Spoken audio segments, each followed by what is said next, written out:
Well, I have to say I blame Boris for having hair that looks like ostrich food.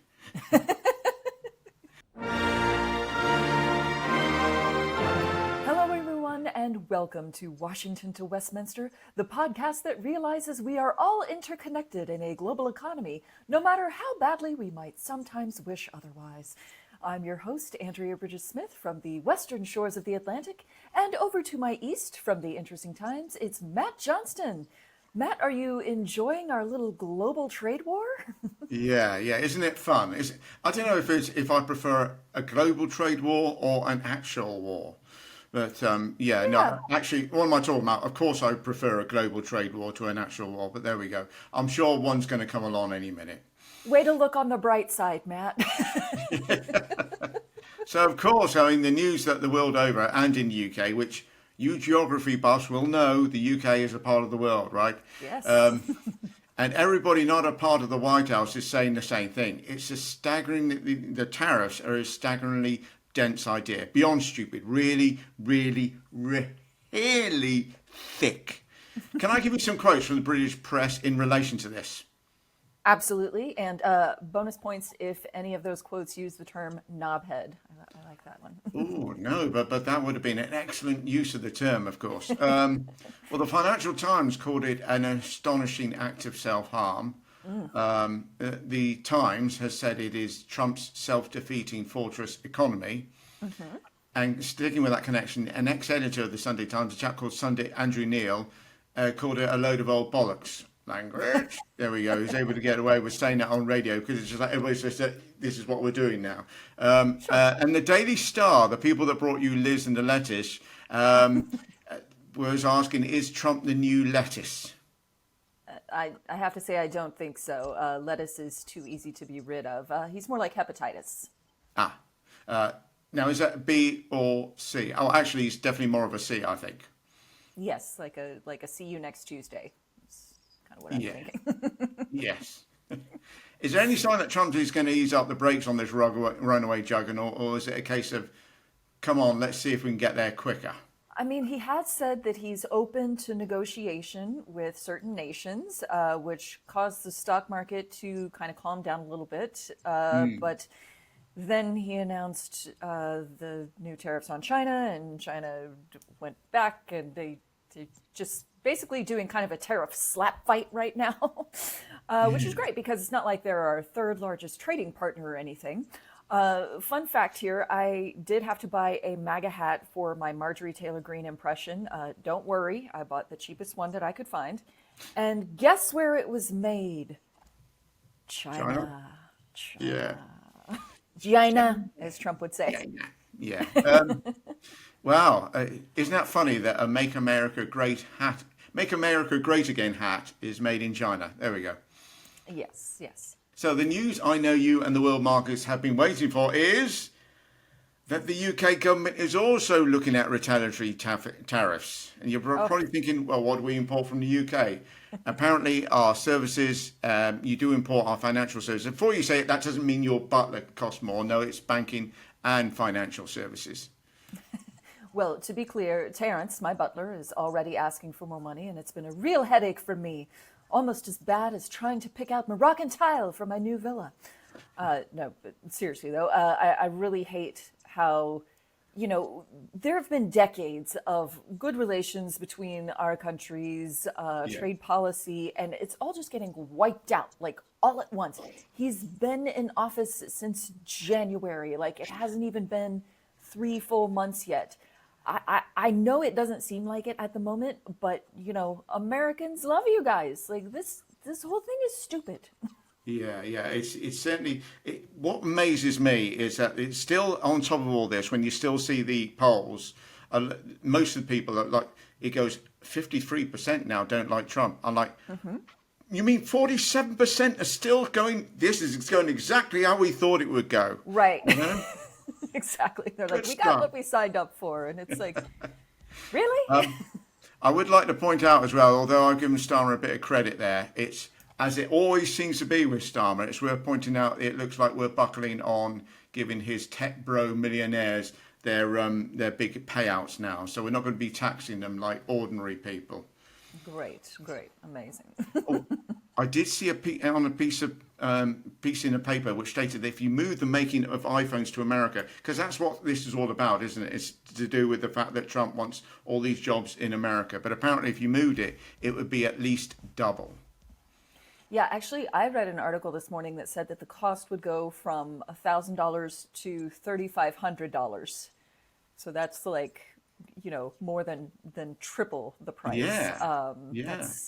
That's pretty insane. I also, my husband was telling me about an article that he read this morning that was saying that the number of people that it takes to make all of the iPhones is more than the population of our country. So basically, if you moved iPhone production here, everyone in America, that would be their job, including the children. And, and you know how we feel about immigrants these days. So it'd just be... Stop the flights. Yeah. Yeah, exactly. But Matt, I do have some good news for you guys. I think I have a way to get y'all out of this tariff situation, and it involves your golf courses. you know, that was going to be my next answer. Yes. Golf courses, of course. There's a new term that has emerged this week called golf diplomacy, which is apparently what Trump was doing while he was playing golf instead of, like after he set the stock market on fire and then walked away. After, making everybody just crash their retirement accounts, he went to go play in this golf tournament. And here is a video boasting about how he won bigly. Mr. President. Good. Any questions? How was the golf tournament? Very good. Because I won. It's good to win. You heard I won, right? Did you hear I won? Just to back it up. You were there. I won. What's your handicap I like these to win. days? Very low. I have a very low handicap. Okay, let's go. Well, I have to say that's amazing. I mean, he's basically the captain on the Titanic saying, "Don't worry, everyone. Me steering the ship onto the iceberg is all just part of the plan. Hang tough. Also, how about those violinists?" It's always a good day when your Trump impression shows up. We should never let him near an actual boat. No telling what would happen. But Matt, I think if you tell him that if he tariffs the UK, that the green fees at your golf courses are going to go up, so he's going to have to pay more for green fees, he'll back down in no time. I think the only thing that man loves more than tariffs or being a dick is golf. Well, I guess bunkers are the one thing that he has in common with his favourite person in history. What do you think the odds are that he's got a framed photo of Hitler just in his desk drawer? Absolutely, yeah. Very good man, very good man. That's right. Fun mustache. Also, I saw an article that said that the EU offered Trump a 0-for-0 deal weeks ago, and he hadn't taken it. Like, what the hell? You just spooked the global markets, even though you'd already been offered pretty much the best deal you could possibly get. Like, that is preposterous. Today the EU is saying, here's our tariffs. There was a deal. Mr. Art of the Deal. There was a deal. Like, yes. Take the deal. Why are you doing this? Just for sport? It's crazy. And the thing is, look, I don't know if you know all the sort of story, but basically the EU does have fairly strong regulation certainly when it comes to food. Mm-hmm. And there's this, and I don't know how true this is, but it's almost like a story that's built its own sort of, but apparently you have chlorinated chicken over there. Ah, yes. Okay. Well, the EU's not a big fan of that. I do like the fact that there was some Trump backer, the guy with the beard, his economics advisor or something, and he said, "Oh, American beef is strong and stuff." I thought, well, the amount of steroids it gets pumped into it, I'm not surprised, really. Yeah. Anyway. Yeah, we do a lot of that. Yeah. So this is rather interesting. The tariffs do seem to have shaken things up over there, Andrea. I see Elon Musk has called Trump's economic advisor a moron, or truly a moron, and you have to say, fair enough. I also see that Musk's younger brother, called Kimball, has called Trump the most high-tax American president in generations. as I say, it seems to be kicking off. What are you seeing over there? Yeah, I was wondering when the honeymoon between Trump and Musk was going to end, because there was no way that was going to last very long. And I think we might be starting to see that now. Tesla's stock price is down 45% since Trump's inauguration. Whoa. Yeah. And the whole point of kissing ass is to get something in return. So when that doesn't happen, it's like, wait, my lips are chapped. Nothing is happening. What? That's not how this is supposed to work. I need smelling salts as well. Smelling salts. Yes. So, on a slightly, you're going to change the tone now, on a slightly darker story, but it does relate to Trump. I was reading a story in The Guardian about a British artist, not the one that painted the picture of Trump that he hated, but another one called Rebecca Burke, who was traveling in the States and staying with people, and in return was getting free accommodation. And in return, she would do odd chores around the house. So it's a really lovely idea, right? A kind of a gap year, if you will. Yeah. Anyway, she was going to Canada, and as she was passing across the border, the Canadian authorities told her that she was traveling on the wrong visa, as she should have been traveling on the work visa, which I have to say I found slightly ridiculous. But anyway, she went back to the US to get the right visa. Next thing you know, she's been shackled, thrown into the back of a van, and spent nearly 3 weeks in a prison with about 20 other female inmates, all for various crimes like overstaying your visa. The good news is she's out now and home, back in the UK. The US Home Office has barred her from returning for 10 years. I'll bet she's absolutely gutted. Yeah, I'm sure she'll miss the place a lot.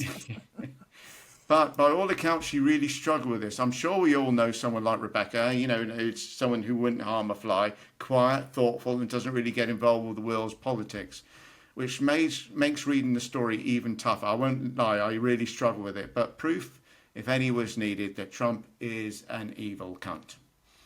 Yes, agreed. Scooping up people and throwing them in prison for no real reason with no due process. That is what foreign dictators do. That is not supposed to happen here. That's kind of our whole fucking deal. Yeah. There was a case here that just went to the Supreme Court where a father in Maryland was accidentally deported to a prison in El Salvador, despite having done nothing wrong. And the thing that was crazy about this is they can't seem to get their story straight. They've said both that this was an administrative error, oopsie, sorry, nothing we can do about it now, but also that he was a gang member and that's why they deported him. So it's like, okay, so if he's a dangerous criminal and we meant to keep him in the country so he could do more gang stuff, like it doesn't make any sense. Now the judge on the case said, you bring that guy back right now, you naughty little wenches. So they appealed it all the way up to the Supreme Court. And the Supreme Court said, you don't have to do that yet. Let's all just take a breath here. And like, guys, this person is a husband. He's a father. He's done nothing wrong. He is not a gang member. It's one guy. Like, you're fighting all the way up to the Supreme Court to keep this one guy who apparently you made a mistake to port. Like, just return him to his family. Yeah. Admit defeat, take the W, and bring him back. You're supposed to be the party of family values. Like, rejoin him with his family. Yeah, I mean, Manson family values, obviously. I mean, I there was I'm sure you've seen it, a YouTube clip or Twitter clip on Twitter of that woman that shot that dog that we spoke about that time. What's her name? She's in charge of the, whatever you call them, the Homeland Security or whatever. She wears the baseball cap. Oh, yes. Kristi Noem. Kirsty Noem, that's it. And she stood in front of this prison cell with all these people in there. And I just thought, that so looks like some sort of, she should be wearing the full commandant's outfit there, shouldn't she? You know, the old SS on the side and stuff, stood in front of these prisoners. It's just mind-boggling. Yeah, it's like something Vladimir Putin would do, like just riding up shirtless on a horse and being like, I arrested all these people. Although maybe it's not like something he would do because he would just push them out the window and be done with it. Yeah. Yes. He's not much. He's certainly one for tying up loose ends, shall we say? Yes. Loves tying up those loose ends. Okay, so Matt, as ever, I do think we need some levity after all of the doom and gloom. It'll be a fun little break before everybody goes and checks their 401ks, which is what we call our retirement accounts here. So let's cover a few of the more fun news stories before we go. First of all, on last week's episode, I had the joy of introducing you to truck nuts, which was one of the great joys of my life. And one of our listeners slash viewers at AlanSam1773 left a comment and said that the proper name for truck nuts in the UK would actually be lorry bollocks. And that made me laugh very hard. So thank you, AlanSams1773, for that. That was fun. And by the way, 1773, is that, when was the American, that was slightly before, American independence was 17... Yeah, 1776 is when we, I think, signed the Declaration of Independence. So, Okay. yeah. I'm trying to work out what 1773 was, but maybe it's something. Let us know, Alan Sams. Yeah, Yes, thank you. yes. I have to say that Lorry Bollocks, he's right, would have been grammatically English, England, sort of, British correct. But Lorry Bollocks does sound bigger than truck nuts, which I'm sure they're not, honest. Matt, the last thing we need right now is another international dick measuring contest, okay? There's plenty of those going on. True, yeah. Okay, so here is a fun story about a judge in Brazil. So this guy claimed to be the son of British aristocrats, and he served as a judge for 2 decades using one of the most British names I have ever heard. And Matt, I think you might have overshot here on the Britishness of the name. He was going by Edward Albert Lancelot Dodd Canterbury Caterham Wickfield. What do you think? Too much? Yeah. Plus, if you're going to go Canterbury, you're not going to go Caterham, are you? If you're going to go Canterbury, then you need to sort of top it up by another sort of provincial sort of area. I suppose Caterham could work, Wickfield or East Sussex or something like that. Okay, so Edward Albert Lancelot Dodd, Canterbury, East Sussex, Wickfield. That's what we're going with? Okay, much better. Yes. Yes. Well, that sounds more like an address now, doesn't it? But there we go. Now, Matt, I am curious, if you wanted to pretend to be the descendant of Americans and you needed the most American name that you could come up with, what do you think you would pick? Now, this is interesting because I'm a big fan, as you probably know, of John Oliver. And one of his shows, he came up with Jefferson Budweiser McNuggets Jr. And I reckon that takes some beating. Yes, that's a good one. That is right on track. And then finally, this is maybe the best news story of all. I think this is going to make everyone happy. And it actually happened here in Texas at a drive-through wildlife park. I'm curious if you guys have those in the UK. Yeah, we call them safari parks, although they clearly aren't. Yeah, it's a similar kind of thing where you drive your car through and leave the and then windows monkeys down. come along and rip off your windshields, that sort of thing. Yeah. We love having our windshield wipers ripped off. It's great. So Boris Johnson was actually in the car at one of these parks with his family, and an ostrich attacked him. Here's the clip.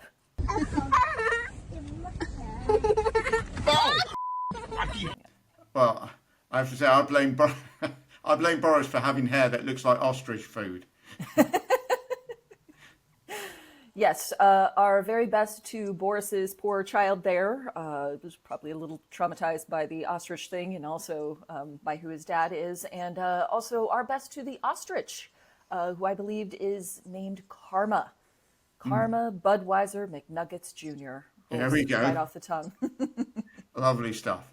So, one question I wanted to ask, Andrea, and which you may or may not know the answer to, I'm sorry, I'm putting you on the spot here a little bit. That's all right. It's obviously when it comes to the American presidency, it's slightly different to the prime minister. The prime minister is one member of the party, which then gets elected to the top job. And as we saw in the last Tory roundabout, as it were, they can just keep swapping around. Mm-hmm. So the president is obviously elected up. If, as seems to be the case, he gets more and more unpopular, is there a way to unseat him? Is there a way to rerun the election? Let's see. One option would be the 25th Amendment, which is where he is declared medically, mentally unable to do the job. And so someone invokes that amendment and the job goes to J.D. Vance, which honestly at this point sounds like an improvement, even though I'm certainly no fan of J.D. Vance. I don't think he would be quite as bull in a china shop about this global trade war thing. And he's, best buddies with Peter Thiel, who's one of the tech bros that is presumably has a lot of money in the stock market. So he would probably calm things down a little bit, I think. So that would be one option.